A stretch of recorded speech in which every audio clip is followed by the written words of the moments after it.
सारद मोगरे की प्यारा आवाज में सुनिए चार लागे दाना।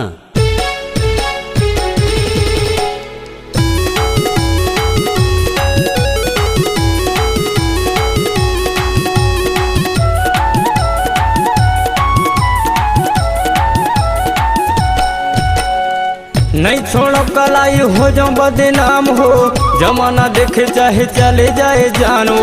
नहीं छोड़ो कलाई हो जाओ बदनाम हो, जमाना देखे चाहे चले जाए जान। रानी धीरे धीरे मन होते बेकाबू, माया के डर का जादू रानी दिल हो गए बेकाबू।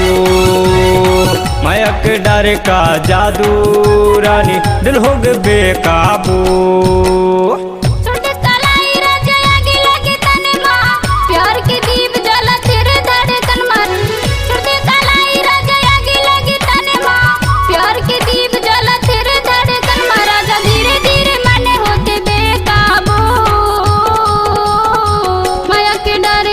जादू राजा दिल होते बेकाबू, माया के डर का जादू राजा दिल होते बेकाबू।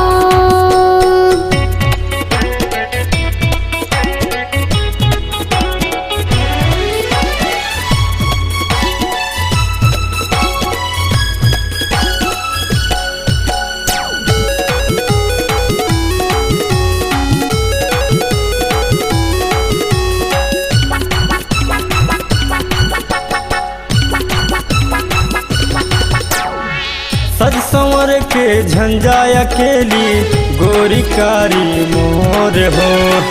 आन तिर माए मोर रानी बांधले माया के डोर हो। सज संवर के झंझा अकेली गोरी कारी मोर हो। आन तिर माए मोर रानी बांधले माया के डोर हो। तन चोहे पसीना देख के हसीना प्यार से दे दे चिन्ह मोला नगीना।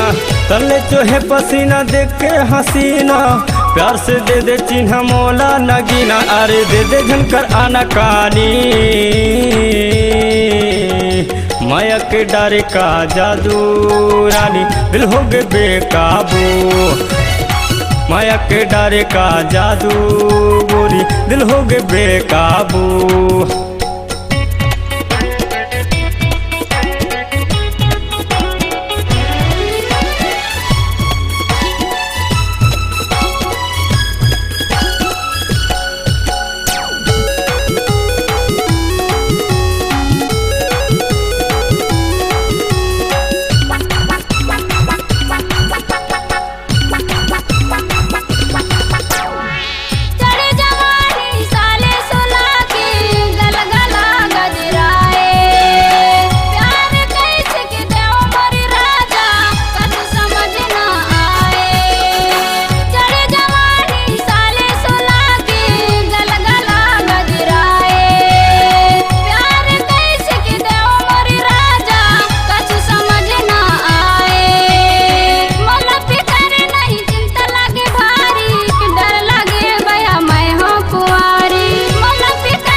देखे झमा झमे मोहनी मोरतिया मन मोहागे मोरे वो। का जवानी मस्ते टनाटन गोरी है तोरे हो। देखे झमा झमे मोहनी मोरतिया मल्ला मोहे मोरे हो। का जवानी मस्ते टनाटन देखे गोरी तोरे हो। नहीं छोड़ो कलाई हो जाओ बदनाम हो, जमाना देखे चाहे चले जाए जान वो। नहीं छोड़ो कलाई हो जाओ बदनाम हो, जमाना देखे चाहे चले जाए जान। रानी धीरे धीरे मन होते बेकाबू, माया के डरे का जादू, रानी दिल हो गए बेकाबू। माया के डरे का जादू, रानी दिल हो गए बेकाबू। माया के डरे का जादू, रानी दिल हो गए बेकाबू। माया के डर का जादू, राजा दिल होते बेकाबू। दिल हो गए बेकाबू, दिल होते बेकाबू। छत्तीसगढ़ी सांस्कृतिक लोक मंच ग्राम राघोपुर आमाटोला जिला डिंडौरी एमपी की शानदार प्रस्तुति माया के मेला। छत्तीसगढ़ी सुपरहिट गीत नया धमाका, गायक शारद मोगरे, ललिता पडवार की मधुर आवाज में। कार्यक्रम हेतु संपर्क करें। हमारा संपर्क नंबर है 8349110665। अध्यक्ष ईश्वर पाटिल, संचालक गौदास मोगरे, सहयोग संभर